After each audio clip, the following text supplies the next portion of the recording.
s'il n'y a pas suffisamment d'entreprises pour soutenir l'économie ivoirienne, comment vous allez payer cette frénésie d'endettement, 30 000 milliards? Vous allez payer ça comment?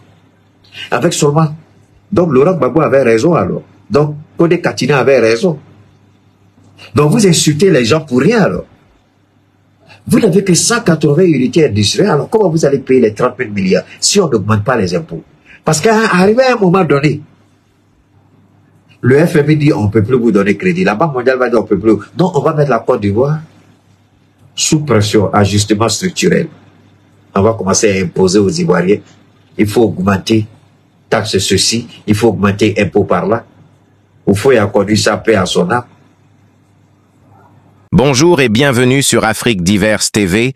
Nous avons l'immense privilège de plonger dans l'univers de l'analyse politique avec un invité de marque, Cheikh Oumar Keïta. Un esprit brillant et un orateur pertinent, il est le guide éclairé pour tous ceux qui cherchent à comprendre les subtilités de la politique africaine. C'est parti, chers téléspectateurs. Vous avez été les témoins privilégiés de cette session d'analyse politique, non seulement profonde, mais aussi inspirante avec Cheikh Oumar Keïta. Et maintenant... Selon le journaliste ivoirien Bali, depuis plusieurs semaines déjà, si les coupures d'électricité dans les quartiers et villes de la Côte d'Ivoire sont marginales, les 180 entreprises industrielles environ du pays subissent systématiquement un rationnement. Alors, j'ai envie de dire à cette jeune belle dame avec qui j'ai parlé, qui me disait que nous, on doit demander courant à la Côte d'Ivoire. Et alors, vous n'arrivez pas à satisfaire les besoins énergétiques des 180 industries de la Côte d'Ivoire, vous allez nous vendre le courant. Voilà. L'horizon commence à nouveau à s'assombrir. Les autorités ivoiriennes circonspectent se taire pour le moment, dans le silence. Mais le distributeur de l'électricité, la compagnie ivoirienne d'électricité, CIE, a vaguement pris les devants. Dans un communiqué en date du 19 avril 2024, elle a signalé des incidents techniques sur des ouvrages électriques. Ça fait des semaines. Quel genre d'incident technique jusqu'à la date d'aujourd'hui n'est pas encore résolu? Parce que jusqu'à la date où je vous parle, le courant n'est pas en Côte d'Ivoire comme il se devait. Alors, comment un pays qui ne peut pas approvisionner son tissu industriel, son réseau industriel, va nous donner de l'électricité? Ça, c'est Keïta. Keïta, toi aussi. Tu vas fouiller partout. Là où tu ne dois pas regarder, tu vas regarder. Il faut laisser les Ivoiriens à leurs problèmes. J'ai laissé les Ivoiriens à leurs problèmes. Donc, vous voyez, les Ivoiriens ont plus de problèmes que nous. Nous, on a une crise sécuritaire à gérer. Nous, on était sur le point de diviser notre pays. Nous, on avait des multinationales. Ah non. Des pays. Non. On avait les pays occidentaux chez nous. On avait la BINUSMA chez nous. On avait Takuba chez nous. On avait tout ça chez nous. Donc nous, on avait vraiment un sérieux problème de sécurité. Nous, on n'est pas dans leur histoire de démocratie. Et ils sont dans la démocratie. Wow, il y a un sérieux problème encore du pas. Donc la démocratie, c'est quoi alors? C'est pas vrai. Alors donc la Côte d'Ivoire a un sérieux problème d'électricité. Alors comment la Côte d'Ivoire peut aider? Donc, Ivoiriens, ça, c'est une réalité qu'on vous cache. Alors, donc, vous voyez, la Côte d'Ivoire a un sérieux problème d'électricité. Les 100 petites unités industrielles, 180 seulement. La Côte d'Ivoire, moi, j'ai dit, jusqu'à 200, 300, 400 entreprises. J'ai dit, waouh, ça c'est bon. Seulement 180. Alors, quand vous endettez un pays, et puis vous n'avez que 180 unités industrielles, comment voulez-vous payer la dette? Vous allez augmenter les impôts. Parce que s'il n'y a pas suffisamment d'entreprises pour soutenir l'économie ivoirienne, comment vous allez payer cette frénésie d'endettement, 30 000 milliards? Vous allez payer ça comment? Avec seulement... Donc Laurent Gbagbo avait raison alors. Donc Kodé Katina avait raison. Donc vous insultez les gens pour rien alors. Vous n'avez que 180 unités industrielles, alors comment vous allez payer les 30 000 milliards si on n'augmente pas les impôts?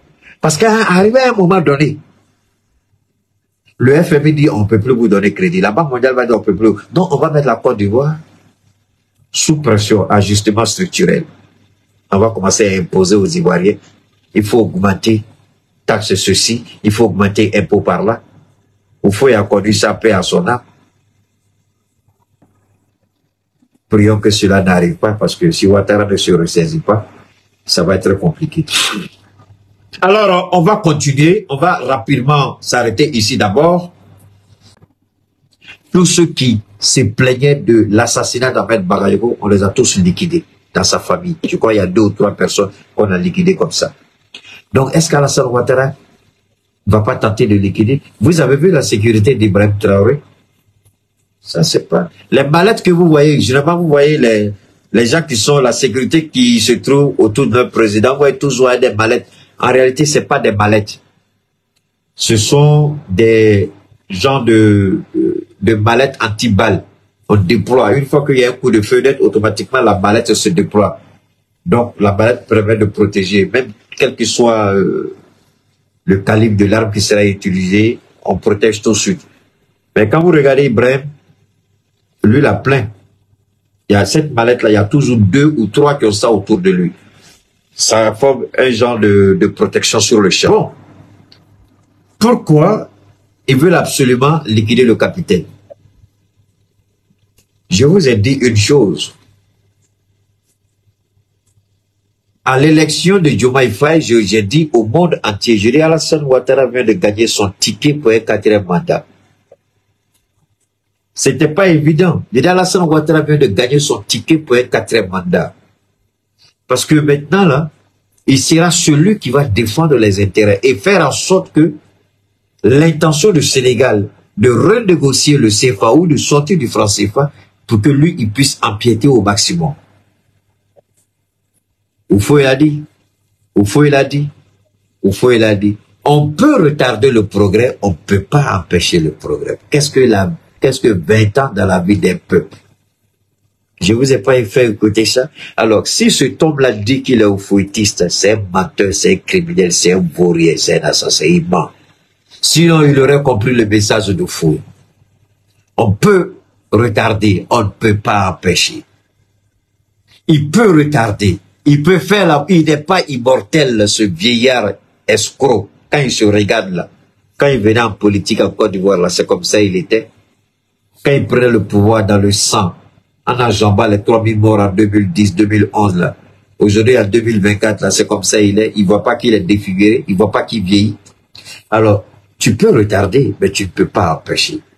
S'il est réellement un disciple du fouet, il aurait dû comprendre le message du fouet. Tu peux retarder le progrès, tu ne peux pas l'empêcher.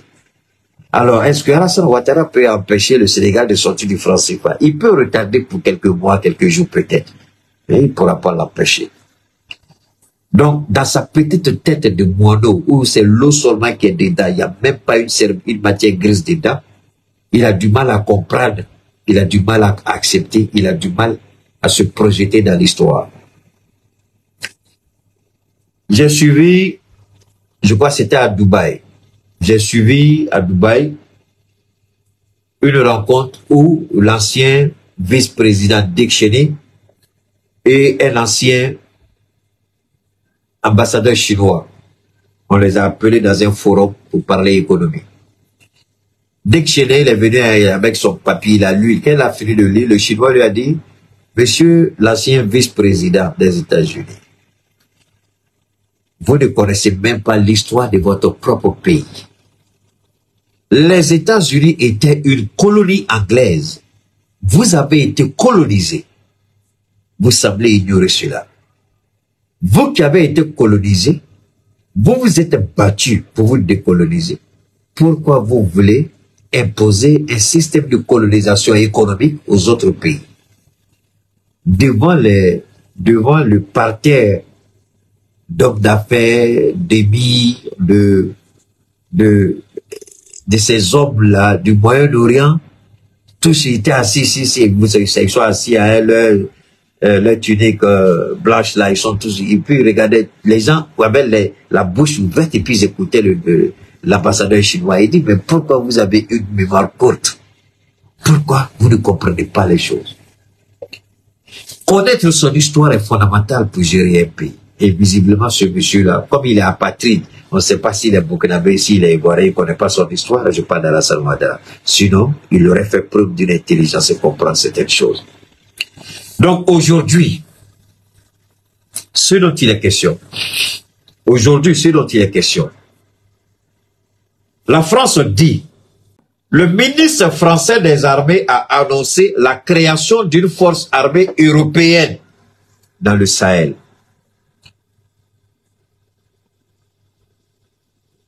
Il n'est pas burkinabé. Il y a quelque chose qui ne marche pas bien. Le ministre français des armées a annoncé la création d'une force armée européenne. Je vous en prie, gardez ça en esprit. Je répète une dernière fois. Le ministre français des armées a annoncé la création d'une force armée européenne. Pas au niveau de l'Europe. Si c'est ça que vous pensez là, c'est que vous n'avez pas saisi. Non, non, non. C'est au niveau du Sahel. Ils veulent créer une force européenne dans le Sahel. Le point de départ, c'est 2 à 3 pays. La Côte d'Ivoire, la Mauritanie, le Nigeria. Merci pour les ballons. C'est pas fini. C'est pas fini. Le Tchad est en train de dire non. J'ai écouté le discours de campagne de Dibi Kaka. Dibi Kaka, parce que les Américains ont espionné. Si vous voyez que les Américains n'aiment pas les Russes, parce que les Américains veulent être les seuls maîtres à bord. Espionner, espionner, espionner pour mieux vous maîtriser. Espionner pour mieux vous mettre la pression. C'est ce qu'ils ont fait au Sénégal. Et si Ousmane Sonko et Diomaye Faye ne comprennent pas qu'il faut changer leur logiciel de communication, du renseignement et faire venir du matériel russe, je le dis dans l'intérêt du peuple sénégalais. Je le dis dans l'intérêt de la réussite de ce premier gouvernement ou du moins du premier mandat de Diomaye Faye. Parce que le matériel qu'ils utilisent aujourd'hui, si Ousmane Sonko oublie que toute la politique, et c'est ça qui nous tue en Afrique, on ne prend jamais en compte l'aspect renseignement dans la gestion de nos États. Ce qui a tué Laurent Gbagbo face à Alassane Ouattara. Parce que Laurent Gbagbo utilisait le matériel français et le renseignement ivoirien était espionné. C'est comme ça qu'ils ont pu facilement liquider les forces armées ivoiriennes et puis mettre la main sur Laurent Gbagbo. Pourquoi ils ont peur? Au Burkina, on veut assassiner le chef de renseignement. Parce qu'il ne peut pas. Le renseignement, le matériel que nous utilisons dans le Sahel, ce n'est ni un matériel américain, ni un matériel européen, mais c'est un matériel russe. Le Niger vient de recevoir son lot. Vous l'avez tous vu. Et je dis Allah merci parce que le Niger a entendu la voix de Keïta. Ils n'ont pas fait ce que Keïta a dit, mais Dieu a permis à Keïta d'anticiper ce que le Niger voulait faire, c'est-à-dire il faut changer le renseignement. Tant qu'on ne changera pas de logiciel, tant que le Sénégal ne changera pas de logiciel, tant que le Sénégal ne changera pas de logiciel, une dernière fois, tant que le Sénégal ne changera pas de logiciel pour son renseignement, je vous jure au nom de Dieu, quelles que soient les bonnes intentions de Sonko, quelle que soit la démarche de Diomaye Faye, ils vont échouer. Prenez BIC, comme Christ a pu dire, que celui qui veut qu'il croit, que celui qui veut qu'il ne croit pas. Cheikh Oumar Keïta, Dieu l'a établi dans ce domaine. Il parle et puis après la vérité sort. Et puis vous êtes humilié. Prenez BIC et puis marquez, Billahi Ta'ala, s'il ne change pas le logiciel du renseignement, au nom de tout ce qui m'est cher, ils vont échouer. Et maintenant, l'échange continue avec vous. C'est votre tour de prendre la parole. Réagissez en commentaire, partagez vos réflexions, vos idées et engagez-vous dans la conversation. Si cette vidéo a illuminé votre pensée, aimez-la, partagez-la avec vos amis et contribuez à construire l'Afrique de demain. Restez avec nous sur Afrique Diverse TV pour plus d'informations, d'analyses politiques et débats passionnants. Nous vous retrouverons très bientôt pour continuer à façonner ensemble l'avenir de notre continent. À très bientôt.